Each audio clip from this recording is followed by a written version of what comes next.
خپل والدینو بے قدری ونه کوي د چا مور او پلار چې ژوندي دي غنیمت یې وګڼئ یو ورځ به راشي دا د دعا چینه به در باندې الله بند کي بیا به وایي کاش څوک خو وی چې دعا یې راته کړې وې د کور نه وزم د چا نه رخصت واخلم نن چې په کور کې درته موجود دي نو رخصت ترې نه اخلي نن چې کور ته دننه راشي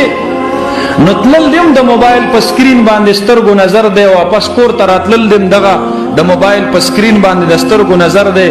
چرته د مور مخته د پلار مخته د ادب او د عزت او د احترام په نظر اون کتل 24 غنټو کې 5 منټ وخت خپل والد صاحب له نشي ورکوله دا څوک دی